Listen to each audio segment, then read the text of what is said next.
Hey guys, this is Jay from ASMR for Nerds. This is my first video. I've been a fan of ASMR videos for a bunch of years now. The first time I learned about it was on a This American Life podcast. They were doing, one girl was talking about how she has tingles that start at the top of her head and trickle down when she hears certain noises. So I identified with that, having that feeling since I was a kid. One of my biggest triggers was books. I remember the feeling in elementary school when teachers would read books to the class and turn them around and slowly turn the pages and kind of rub them like that. As an adult, I'm 33 now, and I still get that from certain things. So anyway, this channel that I'm starting, this of course is my first video, is going to be basically all about comic books, movies, video games, stuff like that. I guess what they call nerd culture, because it's, I guess, what I'm into, and I have a lot of that kind of stuff.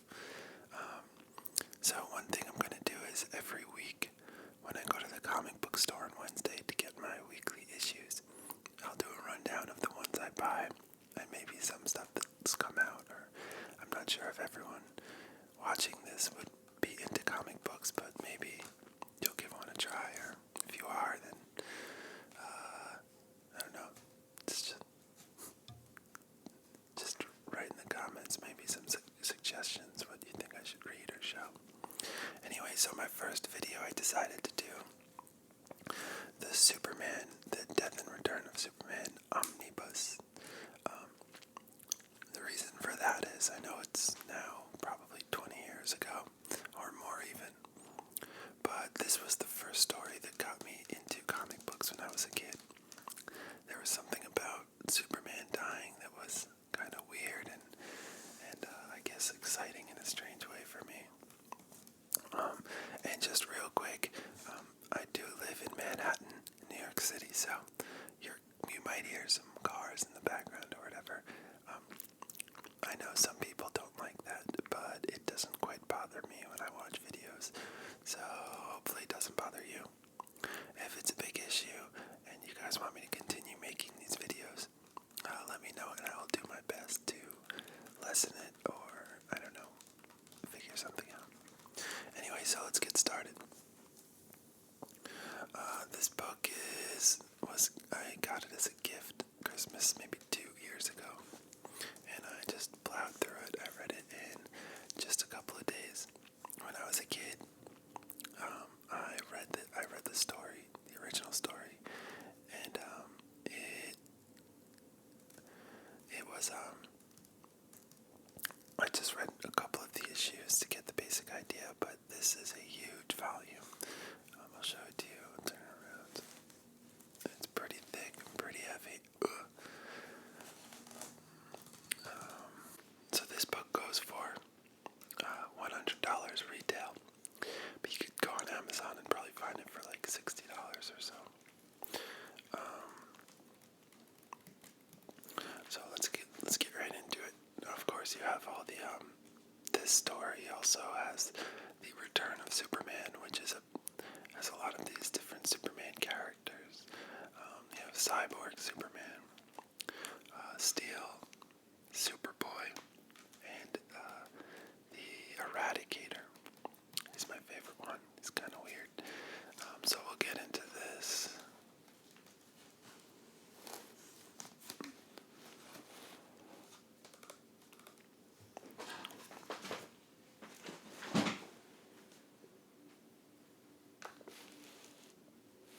So let's get right into it. Okay, so let's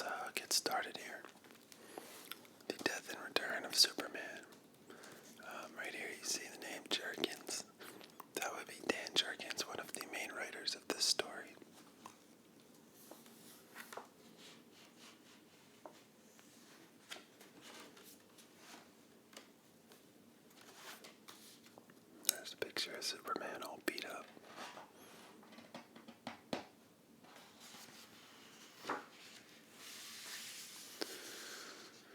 Here's the obituary from the Daily Planet that reads, Man of Steel dies.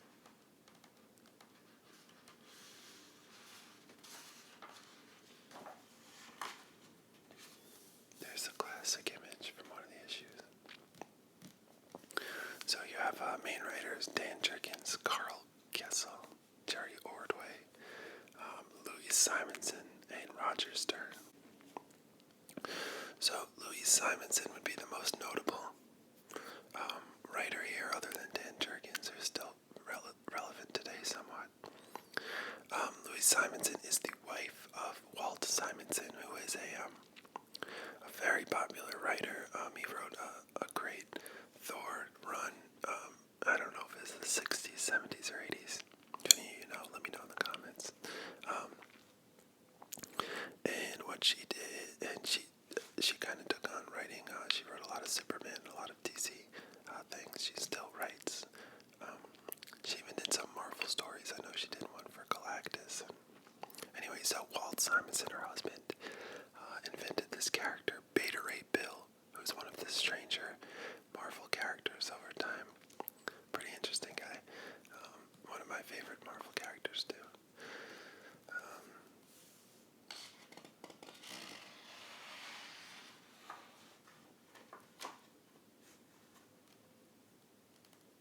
We killed the Superman. So here they kind of tell the story of how they came to be. Just the real short of it, they were going to have Superman and Lois get married, and they decided that they should probably do something more, I guess, shocking. Eventually, did I say Bruce? Clark and Lois and Clark. So they get, so instead they decided to kill him. They eventually do get married, but they kill him first.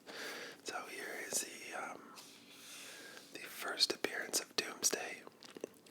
This issue I do have a copy of. It maybe sells for $40, maybe $80 if you have it CGC certified. Now Doomsday is an interesting character. I guess interesting in that he is a very shallow character. Over all the years, all the bad guys that Superman fought, Brainiac, Lex Luthor, the Parasite even, guys who seemed like they had interesting powers and things that, you know, there's also Mr. Mxyzptlk.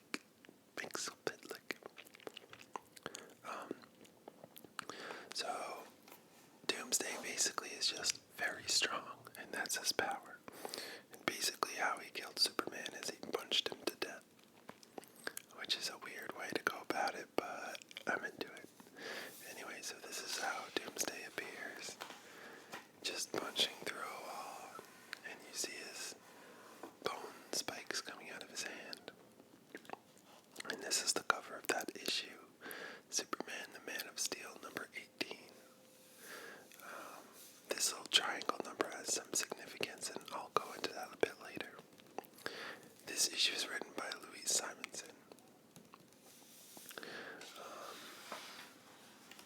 Basically, the whole story starts where they're just showing Doomsday escaping, and at the same time you get both looks, Superman and Doomsday both doing what they do.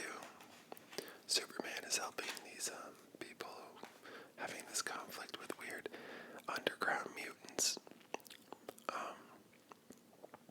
And I'm not really sure how that story came, because I'm not familiar with the story arc before the death of Superman started, but I don't know, they're not that interesting.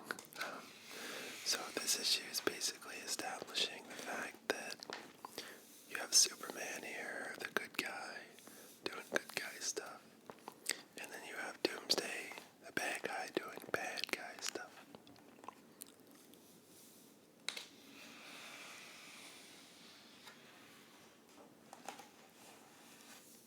The story is basically just setting up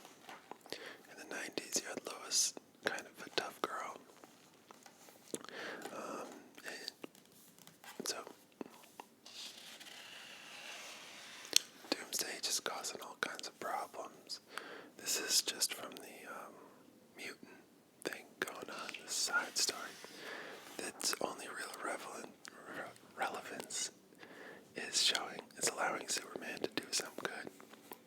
It's a funny little drawing. I'm punching this guy.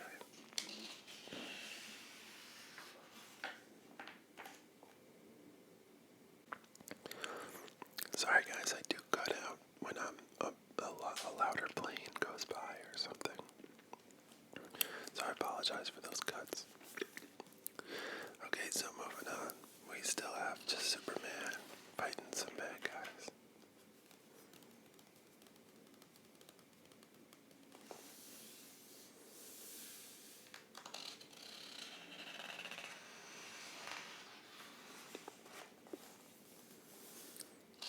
And here's Doomsday blowing up trucks. So the next issue in this book is Justice League of America number 69. Now if you remember, the last issue was Man of Steel. A lot of the times in these trades or large volumes, they will give you the full story arc that runs over several different comic books. So here, this issue is basically just the Justice League getting their chance to fight Doomsday. I guess just a chance to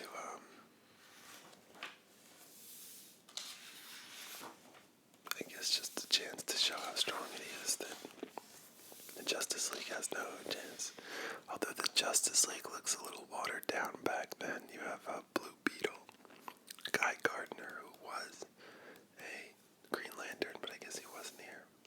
I believe Booster Gold, and I forgot who this guy is, but he's kind of cool. He's like a telepath ghost kind of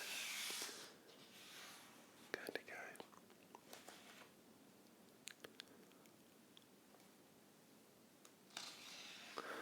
Now, I'm not a huge fan of this artwork of this time. It's kind of generic. There's just a lot of action, which is not terrible, but in the 90s, we were all obsessed with action heroes. You had Arnold Schwarzenegger and Sylvester Stallone and those types of guys. And it wasn't really, there wasn't much character development back then. There sure were a lot of action panels, a lot of fights, a lot of thought bubbles. You don't see many thought bubbles these days in comic books because, they tend to be a little redundant. You can usually tell what the guy is thinking based on his expressions and stuff like that. I think they figured that out at one point. Anyway, so here you have Superman, Doomsday. This is a Superman issue. Now let's get back to this triangle number. If you see here, this is Superman, number 74. But right here it says 1992, number 46. Now let's go back.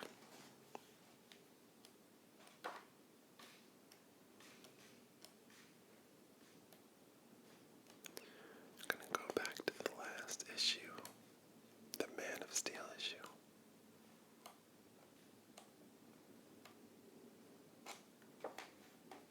There you go. So,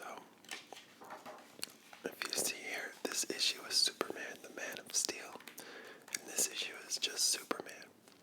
Now those are two totally different runs by different authors. I believe Superman was written by Dan Jurgens, and Dan Jurgens, and Man of Steel was written by Louis Simonson. Now back to these triangle numbers. So back then, because there were so many runs of Superman, you had Superman Action Comics, Superman The Adventures of Superman, Superman Man of Steel, and Superman just regular Superman. Now the fact that you had all of these and all of the stories ran through all of these runs, there had to be a way to show people how to read the stories in order. So what they did was, they called these the triangle years. So see here, it says 1992, number 45, and that's on issue 18 of Superman, the Man of Steel. Now if you go say you were back then looking at the actual issues and you didn't know which one comes first. Here it says 1992, number 46. So that tells you read this issue first. And then get down to this issue, number 46. So you'll see on all of these issues there will be triangle numbers.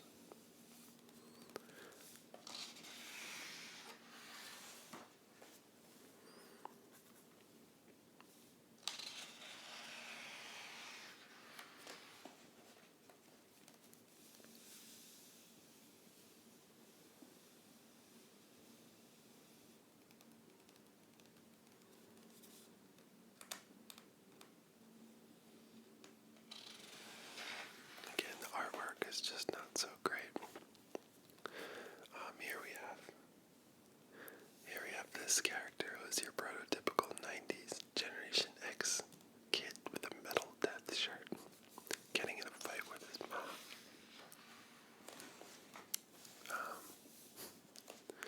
No wonder Dad left and wants a divorce. Oh no. Going over to Aaron's. It's when Doomsday destroys their house and then they reconnect and love each other again. It's a beautiful start. Still Doomsday beating up on the Justice League. No one can hurt him.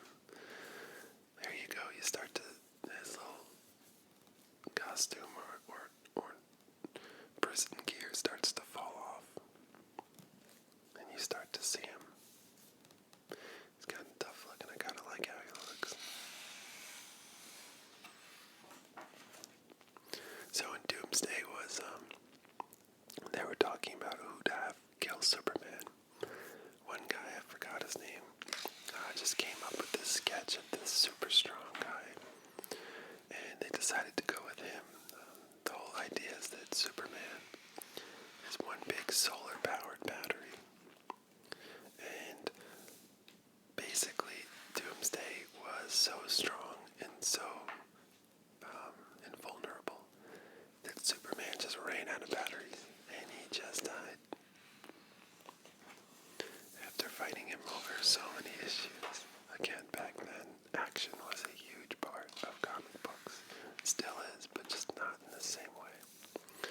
So this page is when you see Doomsday being tossed under the water. Superman thinks he has him.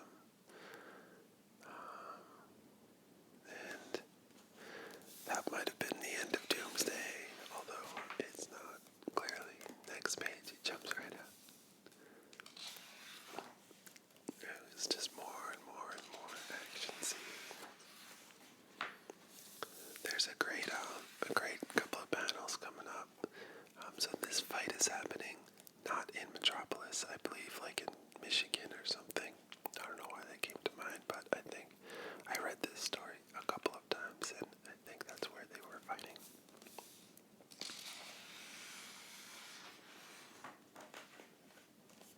I could be totally wrong. So here news is reporting and everyone's scared. Doomsday being thrown in to some kind of grocery store. Still fighting.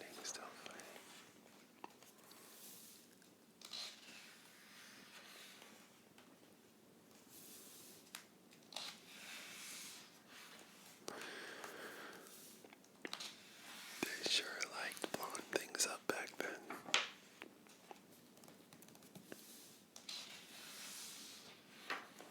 Oh, okay, here we go. This is great. So, this issue shows you the reason why Doomsday ends up going to Metropolis. So you see here, he stops by after destroying everything at a department store. I guess that's supposed to be like a Walmart. And he's walking around just bringing stuff. And he sees the TV and it says, "Yeah, I'm talking to you. Come closer. You don't want to miss a single moment of the greatest spectacle of the history of professional wrestling. I'm talking tag teams. I'm talking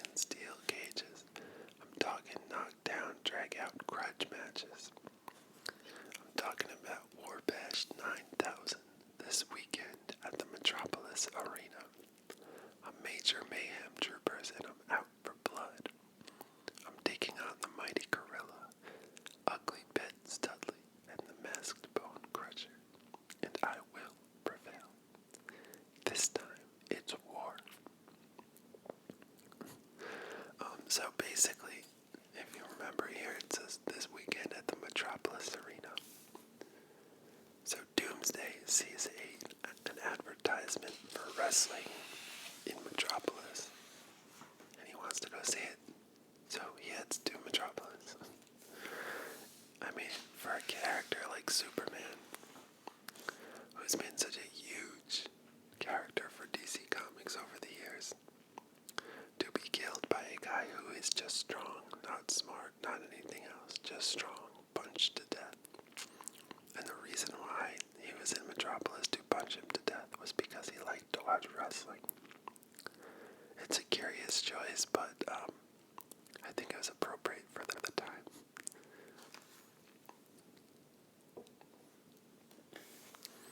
So here is the more developing side story. You have Lex Luthor and Supergirl. Now, neither of them are quite Lex Luthor or Supergirl. This is supposed to be Lex Luthor's son. As you can see, he has a full head of hair, and Lex Luthor is supposed to be bald. And why is Supergirl hanging out with Lex Luthor? Well, in this, whatever happened in the story arc before, I'm not sure because I did not read it. This is really the real Lex Luthor who cloned a body, a younger body, and he's trying to pretend like he's his son who is a good guy to trick people. And Supergirl's some sort of shape-shifting alien creature you'll see later. It's very weird, and I don't know what's going on, but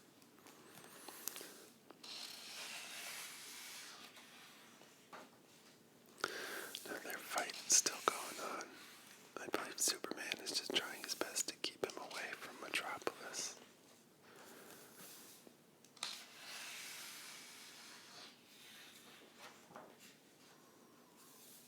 Just a million explosions going on, everything being destroyed. Here you go. Metropolis on his way. Doomsday is coming. Now this is the issue where Doomsday arrives in Metropolis.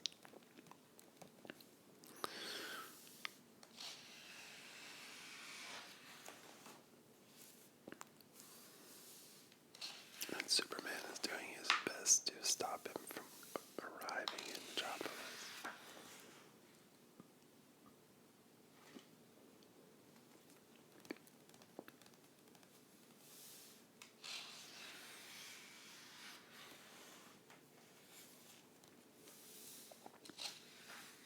Still fighting. Not much story here. More of the story of Doomsday is covered in Doomsday. Doomsday, year 100 or something. They have, or year 1, I don't know. It's an annual, a Doomsday annual. And they go over his I think that's what it was in. They go over his origin story, and it kind of adds some to the character. So this page is they're still fighting, but here you can see when Doomsday punches Supergirl, how her face kind of explodes. Well, it's because, like I told you, she's some sort of weird shape-shifting alien. Not sure what that adds to the story, but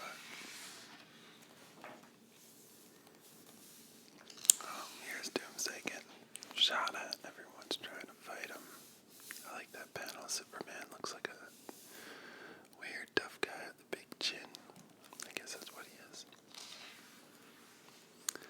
Okay. Metropolis is where I hold the line.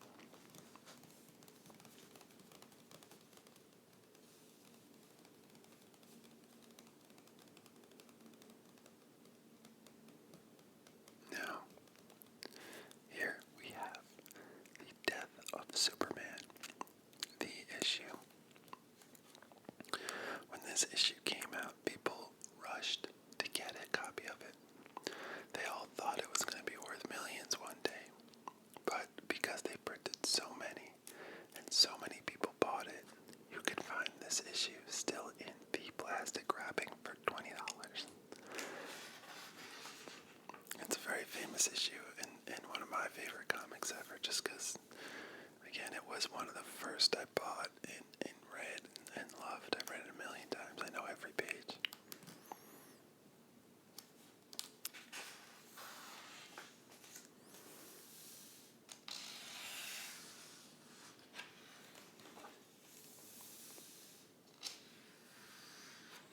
It's basically just a page of them fighting. Superman going at it.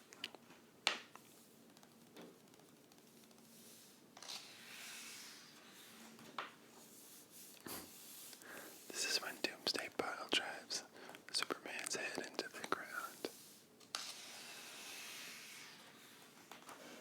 They're still fighting. It's a good uppercut there.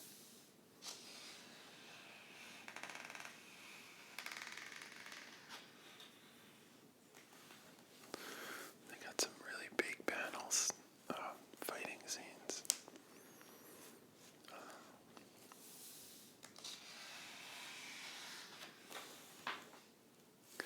This is the final blow, I believe, that kills. They kill each other at the same time. There it is. And they both hit each other and they both go down.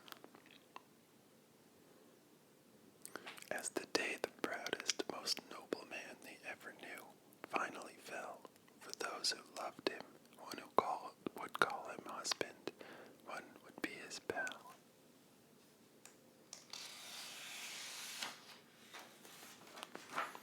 Or those who would call him son. This is the darkest day they could ever imagine. They raised him to be a hero, to know the value of sacrifice, to know the value of life. And for those who served with Superman in the protection of all life, comes the shock of failure, the weight of being too late to help. For a city to live, a man had given all his all and more.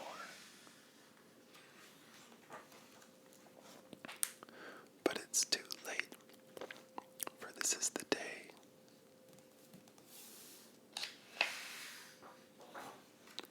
that a Superman died.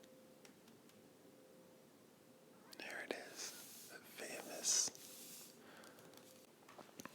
So real quick, I'll go through the origin of Doomsday.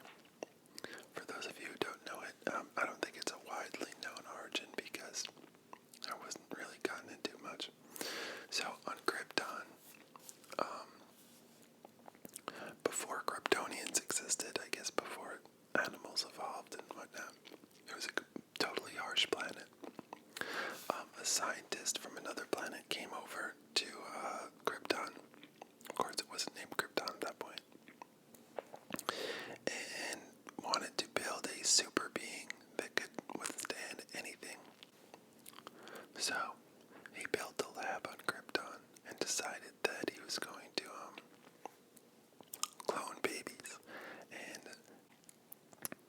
so after putting out so many of these babies, they eventually would evolve, and I'm not sure how, but they would last longer and longer out there.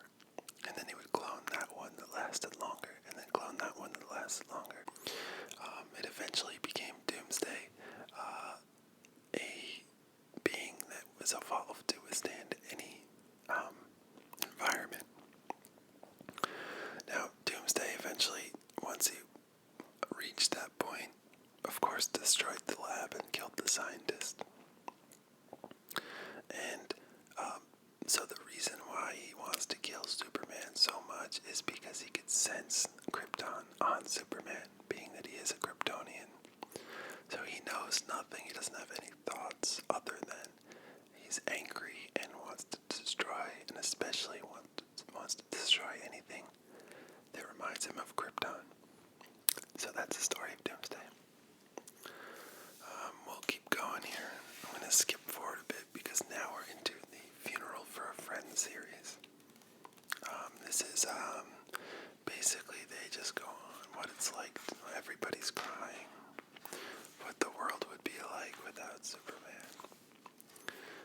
We're going to skip through all this because it's not that great. just people moaning. Some stuff going on with Star Labs trying to make a clone. You'll see what happens there. Supergirl is feeling bad. And she's trying to fill the void of Superman. There's a lot of characters that are trying to fill that void. And you'll see eventually, famously, there you go. So this is a popular, or I guess a classic page. You have Superman on in his coffin, and all these DC characters following. You have Wonder Woman, Green Lantern, you have the Guardian here, Flash, Shazam. That's the original Green Lantern, I believe. Guy Gardner, another Flash, Kilowatt, and a bunch of others. I don't think I know all of them. And then you have Lobo. They brought in Lobo. He heard the news from Earth, he said.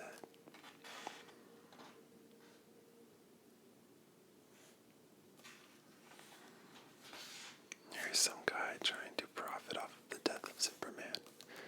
That's funny because that's exactly what DC Comics did.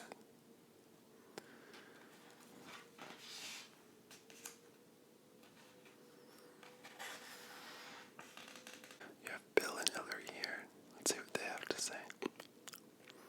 As our own ability to care about and help each other. As to the families of Doomsday's other victims, we also send our thoughts and prayers to Superman's loved ones, whoever they may be. Yeah, sure you do. Who knows, she might be president next. Okay, funeral for a friend keeps going. Okay, I'm going to skip through this. Yeah, there's not much going on here. You have some. Let's get to this is the statue they built in town for Superman. That's going to have some relevance later.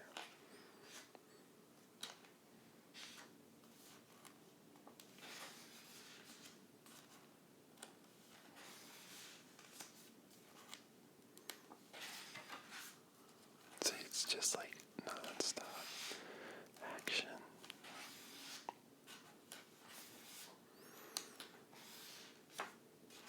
Okay. The legacy of Superman. Okay, so here's when they're trying to do an autopsy on Superman. I guess to try and see his makeup, and scalpels or lasers, nothing could penetrate his skin. Eventually they do somehow get they have the ability to clone him, and that's what eventually becomes Superboy. Gangbuster. This is one of the vigilantes who come out to try and fill the void of Superman in the suicide slum, which is a part of Metropolis, I guess, is supposed to be like where there's all the poverty and crime. Here's, I think his name is Wave Runner. He's part of the Time Masters, I think.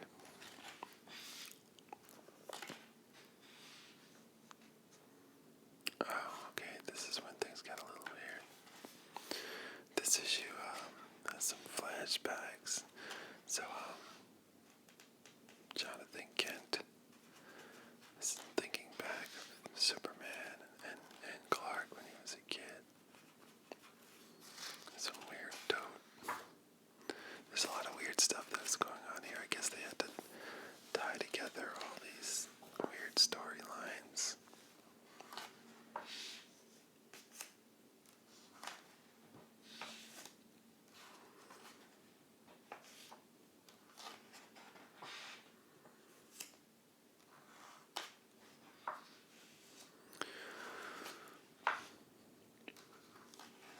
Still, just everyone's weeping and fighting and trying to cope. Oh, okay. So this is one of the stranger issues. So Jonathan Kent had a heart attack or just fell under the pressure of knowing his son has died. And there is this weird sequence of them in this dream state, or in this afterlife, where they're taking him away.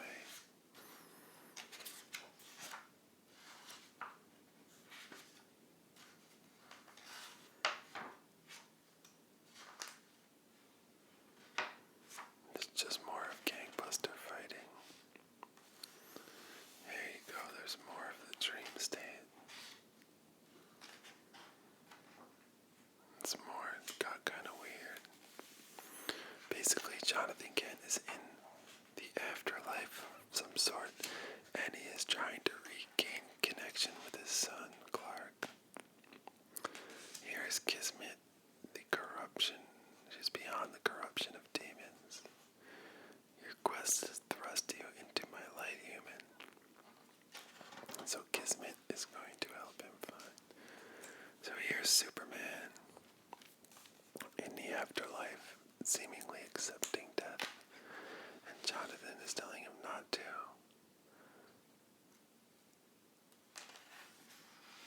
And he eventually convinces him and has him punch his way out. And because of this, John wakes up and he's no longer dead.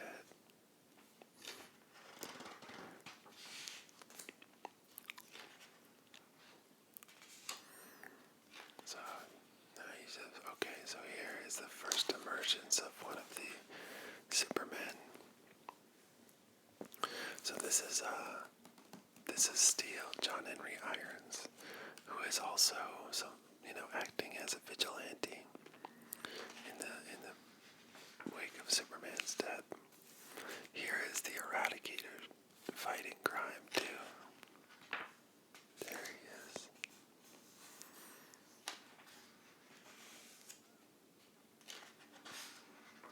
And there's Superboy.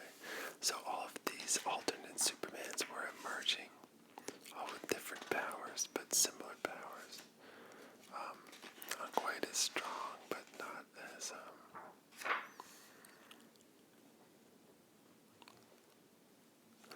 So this is when the story gets a little weird.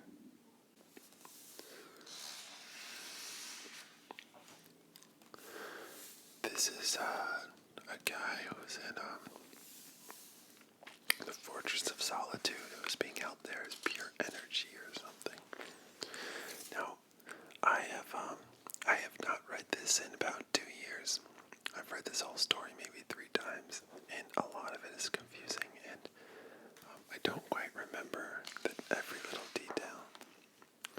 But here he is. The guy from Krypton is trying to access Superman's body and become him.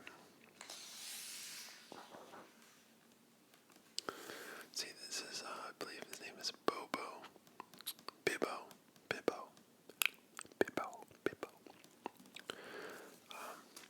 He's a local bar owner who Superman has befriended, and he loves him, I guess.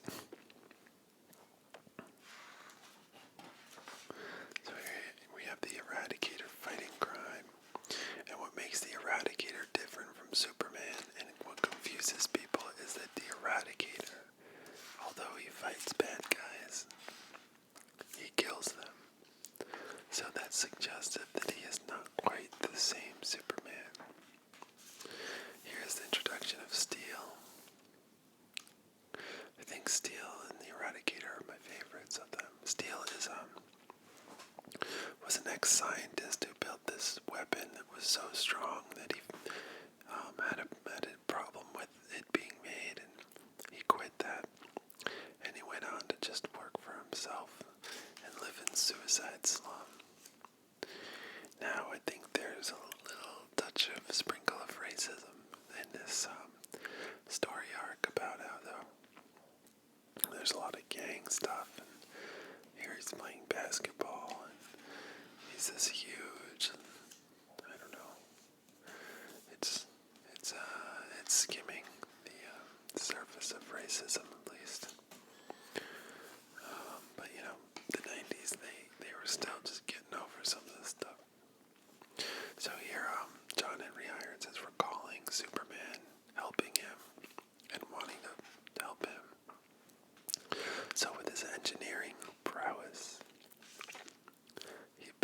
the suit, and he is now the Man of Steel.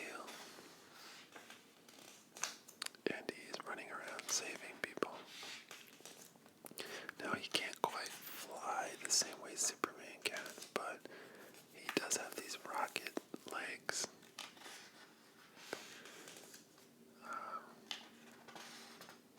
Oh, here we go. Now we have the cyborg Superman.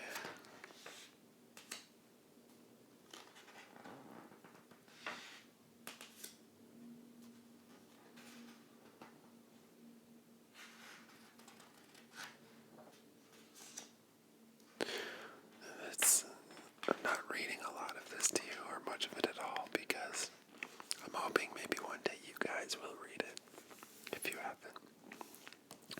It's a weird, kind of convoluted story, but it's kind of great.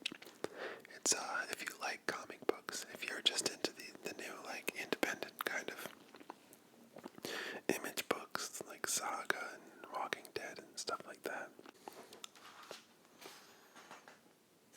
So the origin of the cyborg Superman is kind of interesting. It was this character. What was his name? I'm not sure. They'll tell it later. We'll go over it. But here's cyborg Superman. He is the one who attaches Doomsday to this rock in space and sends him adrift. And Doomsday kind of forever drifts, or until he comes back. Now Lois is trying to figure out which Superman is the real Superman. I think she is leaning towards Cyborg at one point. Here's Superboy just doing Superboy things. He's kind of a cocky little version of Superman. He has similar powers because he was cloned by Superman, by the Star Labs, who had Superman in their custody when he died. And his power is that he can manipulate machines, which is weird. They could just be disassembled by him thinking about it or touching it or something. So here is the Superman in Action Comics number 688. This one features Guy Gardner fighting the Eradicator. Guy Gardner is a kind of another cocky, he's got that 90s polka. I guess I thought that was a good idea back then. So they're just fighting. Guy Gardner's trying to decide also if this Superman is a good guy or if he means well. Then at one point, the Supermen start to fight each other. Here's Steel saving Suicide Slum again. And this lady is like the kingpin of Suicide Slum, selling them weapons and stuff. She actually gets her hands on the weapon that Steel invents. The one that he is ashamed of. And they try to use that against him. I'm just going to skip ahead some more because there's just so much in this book and not necessarily much that you need to know. I'll try and stop on some notable pages or issues. There you go. So the world and Lois is starting to think that Cyborg Superman is the one. This issue is kind of notable. It is from the perspective of a journalist, just putting all of this together, looking into the different Supermans.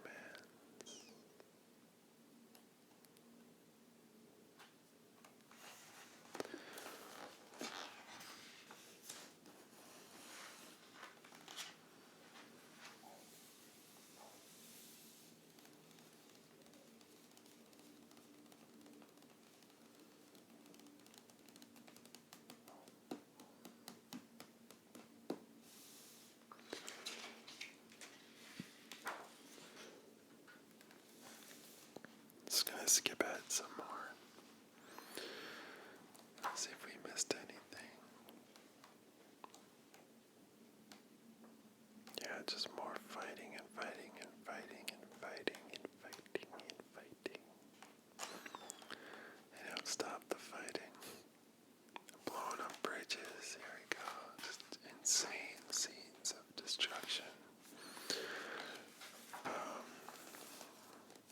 So while the world is trying to sort out who Superman really is out of all these guys, the bad guys are also jumping right on it, thinking they can get away with a lot. Here's Cyborg Superman destroying or fighting the Eradicator. Boom. That's the Eradicator dying.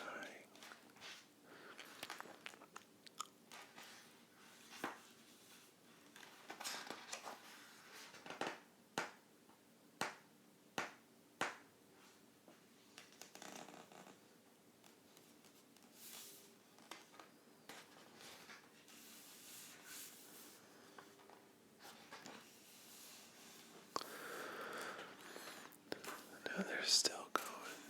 It's like the story is just a lot of jockeying for power and for proof that, okay, so here we go.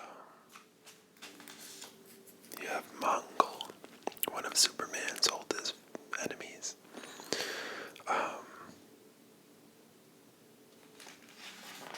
Mongol sees that Superman is no longer on Earth and makes his plans to come to take it over. So what Mongol does is he takes over planets and he turns them into these industrial war planets. And that's what he wants to do with Earth.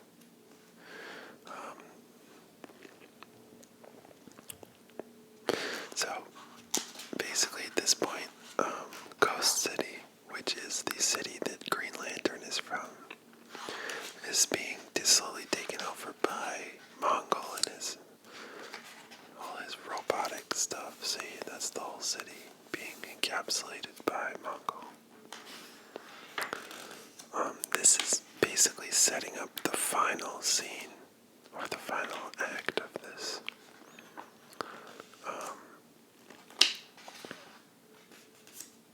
See, Superboy is captured and Cyborg Superman is there, and oh, here we go. This is when it gets good.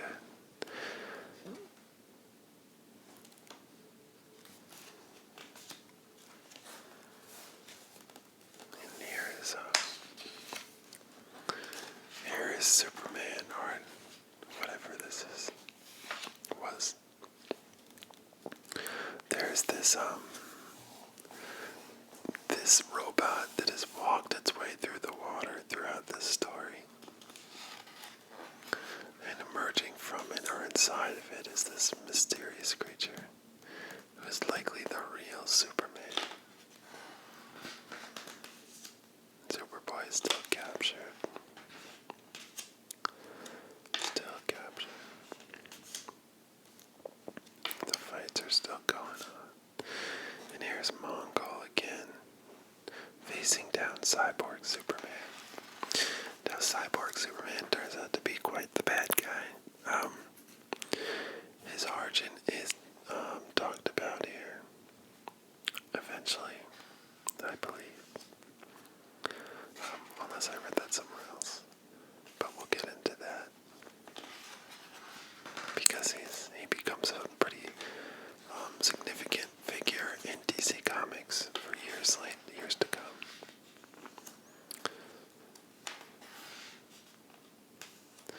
So this is when this robot appears, and out of it comes this figure.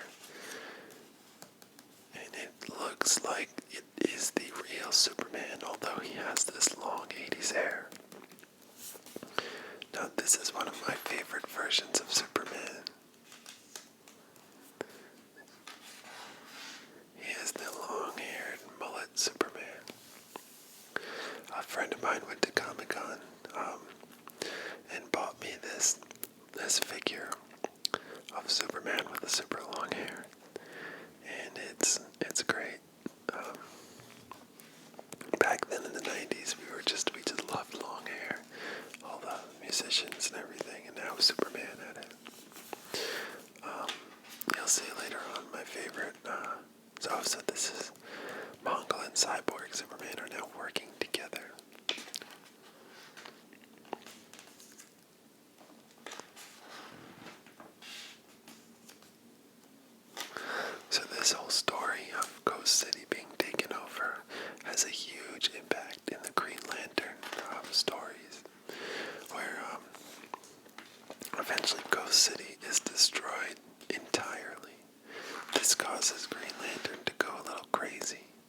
he starts to, using his ring, he starts to will Ghost City to be back, but it's not real, and that causes him to go a little crazy. And because of that, he turns into this character named Parallax. And what Parallax is just basically the embodiment of fear. And it takes over Hal Jordan, who is Green Lantern, and it sets off this whole story arc. Parallax is still mentioned today as one of the biggest baddies in the DC universe. Now here is Superman, Steel, and Superboy. And they're going to take on Cyborg and Mongol. Okay, this is one of my favorite panels. This is one of my favorite pages in this series. Superman, basically, when he's in that, I guess, recovery mode, he loses some of his powers. So what do? This is the 90s. They give Superman guns. So Superman has guns. Kind of looks like Rambo. I guess that's what they're going for.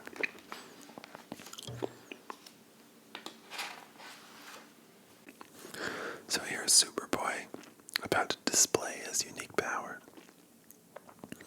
They send some sort of nuclear bomb to blow up over Metropolis.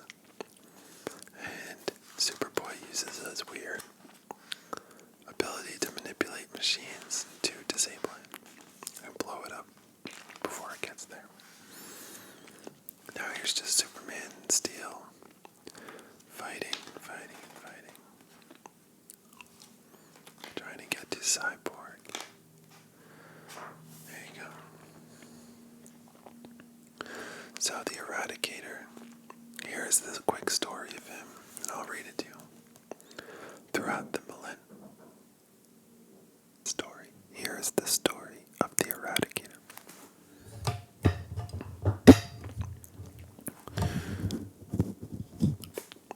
So here's the story of the Eradicator.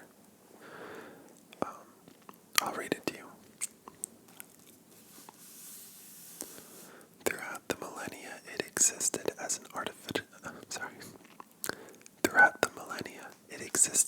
artificial intelligence.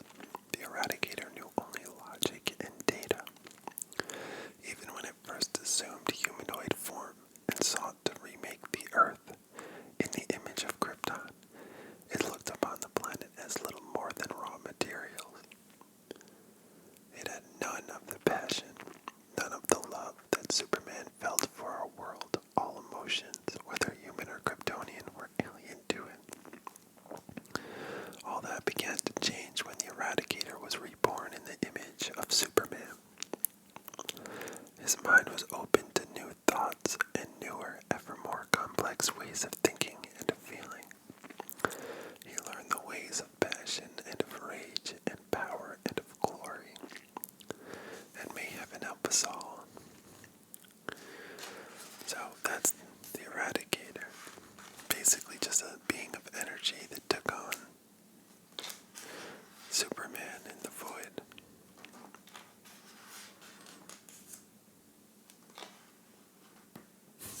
Great battle. Superman with his big gun. He's going to shoot Mongol to death, I guess. That's his plan. I don't think it's going to work.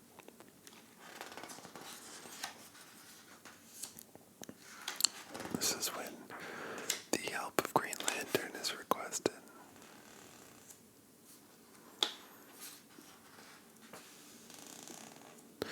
So Cyborg Superman has the ability to basically take over any machine or computer.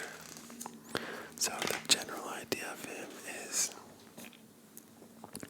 Cyborg Superman was he was originally a person, an astronaut, who went up to space, I believe, to fly to Jupiter.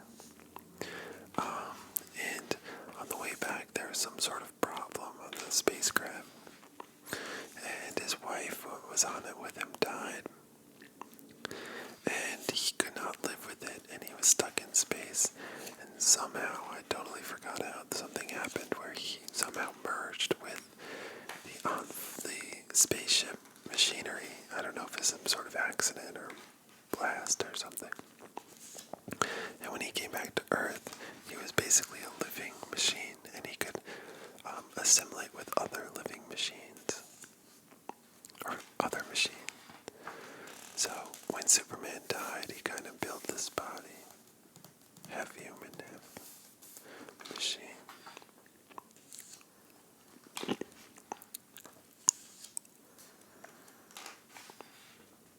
Now we're getting towards the end of the fight. Superman is all beaten up, shirt open, blasting guns. Classic Superman.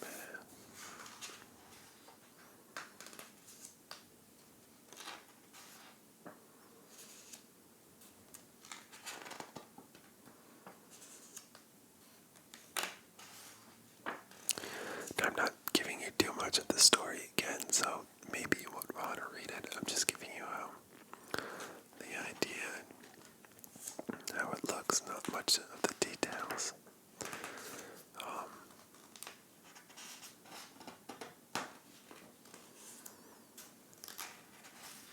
At this point, Superman is almost naked, and this is how he ends up killing him. He punches his fist through his chest. Powerfully, I'll always be better. You'll never beat me, Superman. If I vibrate my arm at an incredible rate, I'll be watching for you, Henshaw. Don't ever forget that. And he vibrates his arm so fast that all of the mechanics explode. And there he is. Superman is back with long hair.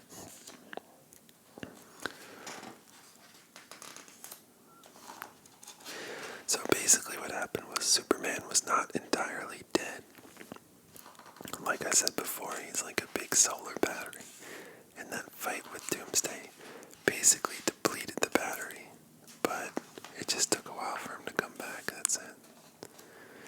And here's just Superman is back and fighting some bad guys just to reestablish himself as the protector of Krypton.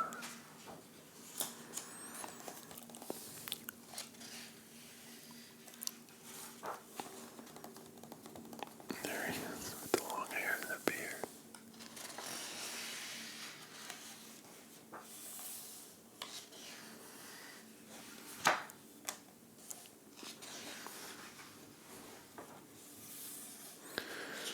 Yeah, this all sets up. After this, Steel ended up getting his own series in Superboy. And Superboy still has his own series. Here he is reunited with his parents. And it turns out that that whole scene with the dream sequence, Jonathan Kent helped him. They actually somehow were telepathically communicating. And he did help him from accepting death. Here's just some extra artwork, variant covers, I think.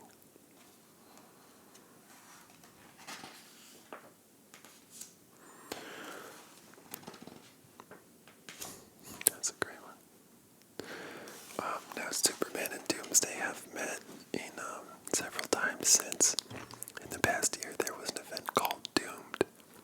I believe written by Greg Pak and Scott Lobdell, I think. Also, there's a great one of my favorites. It's called Superman Hunter Prey. That's basically, I think, who is involved in that? I'm not sure. But it's a great one. It's Superman versus Doomsday, and there's all kinds of stuff going on. If you like Superman and Doomsday, that's one to check out. Superman Hunter Prey. Okay, so in the back is some sketches.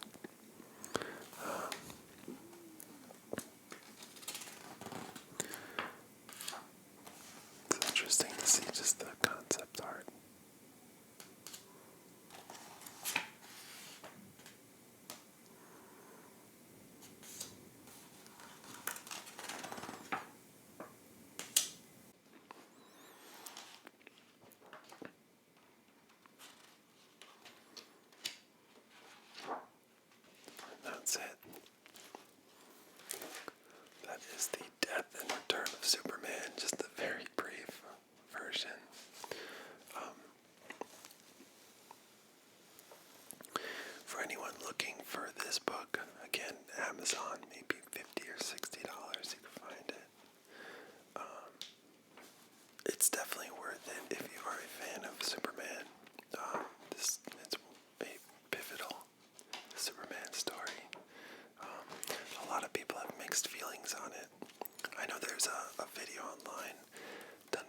Max Landis. If you Google or YouTube Max Landis Death of Superman, he does a really funny version of it, like his own version, and he's got Neil Patrick Harris, and I think Neil Patrick Harris, and Elijah Wood, and basically talking about how stupid it is, but it is kind of stupid, but kind of fun, and I really like it.